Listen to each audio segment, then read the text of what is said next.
is cost and risk are socialized. That's for the public. Profit is privatized. It's a very convenient system, and it's called the free market. But you have to really think about what happened most recently with the 2008, the beginning of sort of the meltdown of the American economy. What ultimately happened is that we took care of those who were driving business interests. We took care of Wall Street on the backs of Main Street. So we continue to do this today because we have bought in, we have really persuaded ourselves that it's business that is the most protected sector. And in many respects, they're allowed to make mistakes. And when they make mistakes, these financial firms, who pays for it? But we do. The taxpayers pay for it. So when a worker makes a mistake on an assembly line, the worker pays for it. He might lose his job, or maybe will get demoted. But that's an individual result, whereas at the business level, this is all part of kind of feeding into these American ideals of who we are. The business sector or the military sector, they often work very much interlocked, and there's still no other country on the planet that is so militarized as ours is the United States. It's really kind of almost this sleeper effect, and it's often what we say about sort of propaganda, the fish isn't aware of the water surrounding it. It's the same thing with this military, this pro-military, pro-business type mentality that we have, almost knee-jerk support, in that it's our surround sound, and we're just not aware of anything that's really countering that surround sound. So the Eisenhower statement, military-industrial complex, is just, again, a continuation of the rise of the corporate sector. And the rise of the corporate sector in the 20th century is probably the most, if I were doing a top 10 list of propaganda events, that would be at the very top.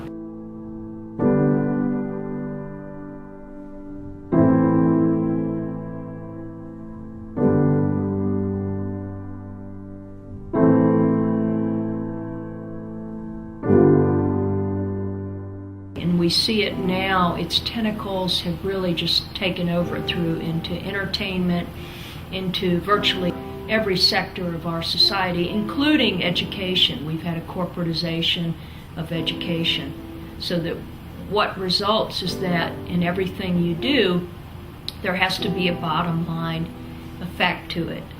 What's the profit from this? How can we profit from this? I think once we had declared a Cold War, we often then try to make the building blocks that will sort of support this continuation. What you have happen is a lot of people will show up with their own vested interests in this industry. It's almost like any industry. It could be the fashion industry, entertainment industry.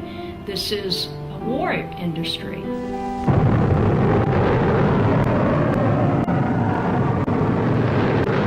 Trident 1, a powerful new 3-stage missile with a range of 4,000 nautical miles, capable of delivering multiple warheads to widely scattered targets.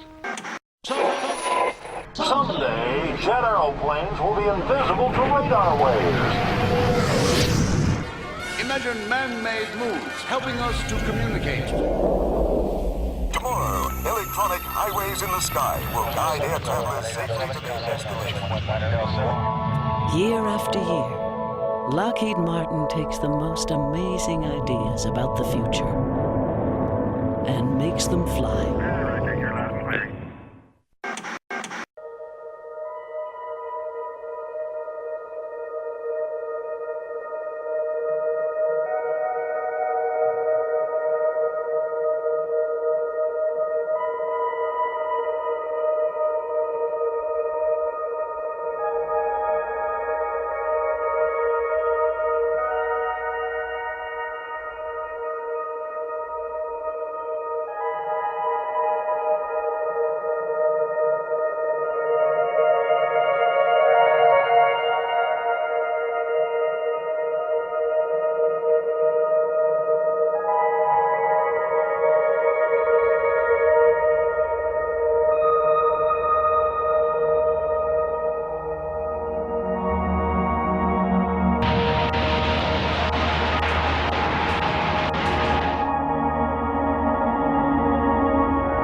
The new system of perpetual war would create economic growth, but a special kind of economic growth.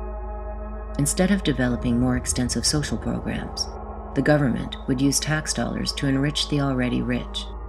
At the same time, America would become a full-fledged empire. CIA whistleblower John Stockwell would describe the Cold War enemy as follows: far more Catholics than communists, far more Buddhists than communists. Most of them couldn't give you an intelligent definition of communism or of capitalism. My expertise, as you know, is CIA, Marine Corps, 3 CIA secret wars. I had a position in the National Security Council in 1975 as the chief of the Angola task force running the secret war in Angola. It was the 3rd CIA secret war I was part of. The National Security law creating the National Security Council and the CIA, as you know, was passed in 1947. The CIA was given this charter to perform such other duties and function as might be necessary to the national security interests, and given a vague authority to protect its sources and methods. And I think it was in the mid-'80s that I coined this phrase, the Third World War, because in my research I realized that we were not attacking the Soviet Union and the CIA's activities. We were attacking people in the Third World. And I'm going to just quickly, in the interest of time, just give you a little sense of what that means, this Third World War. Basically, it's the third, I believe, in terms of loss of life and human destruction, the third bloodiest war in all of history. They undertake to run operations in every corner of the globe.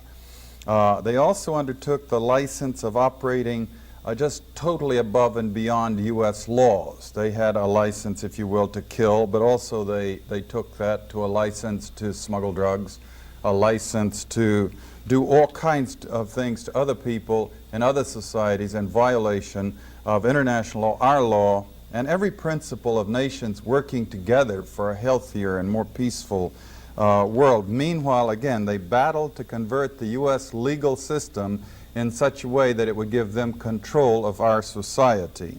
Now, we have massive documentation of what they call the secret wars of the CIA. We don't have to guess or speculate. We had the Church Committee investigate them in 1975, gave us our first really in-depth, powerful look inside this structure. Senator Church said in the 14 years before he did his investigation that he found they had run 900 major operations and 3,000 minor operations. And if you extrapolate that over the whole period of the 40-odd years that we've had a CIA, you come up with 3,000 major operations and over 10,000 minor operations.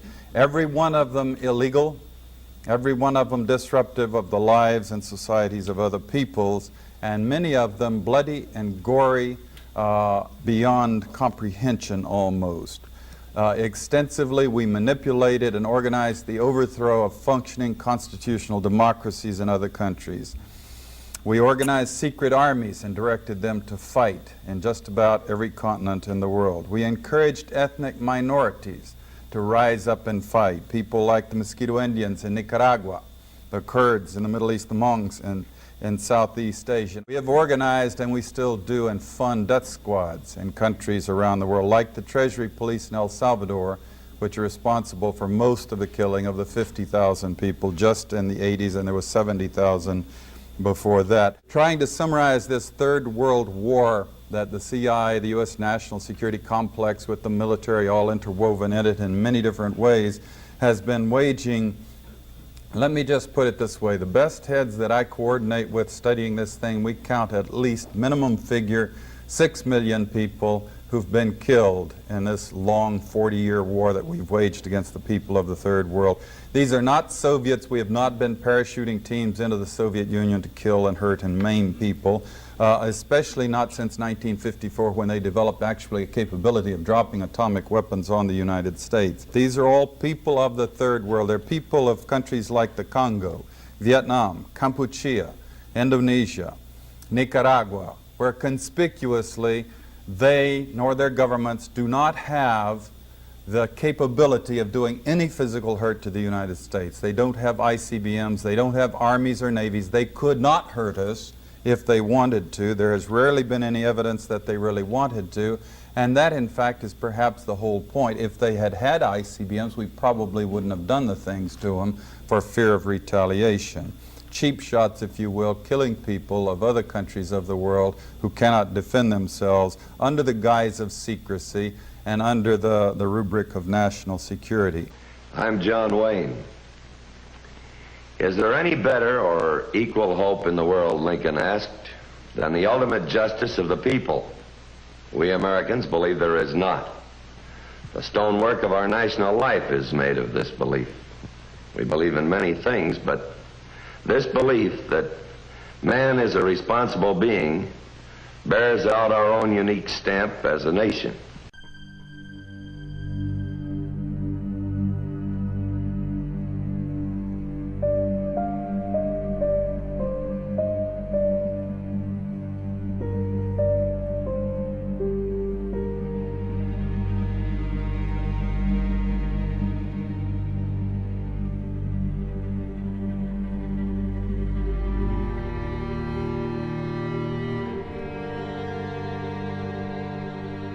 Imperialism is the process of empire.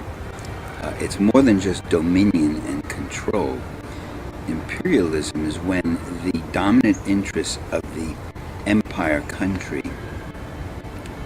go out and they expropriate the land, the natural resources, the labor, and the markets of another country for the benefit of the rich of the imperial country, and sometimes for the benefit of a collaborating, controlling class in the colonized country.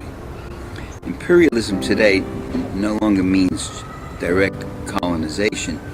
You have what's called neo-imperialism, which involves not taking over the country and planting your flag and conquering it, but it involves simply moving in and dominating its economic and political life. The fundamental contradiction in world society over the last few centuries has been between the haves and the have-nots. It's been between a dispossessed majority in the world, disproportionately concentrated in the third world, in the former colonized world, and the powerful states and the elites that benefit and control those powerful states in this world system. And depending on what moment in the last few centuries we've been talking about, there's always been one or another way in which that contradiction has been ideologically framed. So it was ideologically framed as the manifest destiny, the superiority of the Anglo-Saxon race and its destiny to rule the world before there was any such thing as communism or the Soviet Union. Then it was framed as anarchists that are going to create an anarchic society still before the Soviet Union came into existence. During the Cold War, the principal way in which the war of the rich and powerful against the poor majority of the world was framed was a struggle against communism. Then the Cold War comes to an end and it's a struggle against international drug trafficking. And then we have 9/11, and now the principal lines of battle are ideologically expressed as a war against terrorism. So there's been one or another justification or legitimation for the domination of a small minority of humanity over a majority of humanity. What has not changed is that system of domination. What has changed is how it is justified and legitimated. The U.S. has intervened. Coup d'etats have taken place. Wars of intervention have unfolded before, during, and after the Cold War. So we cannot attribute the nature of this global system to a mid-20th century battle between the communist and the capitalist system. A lot of people seem to think that American imperialism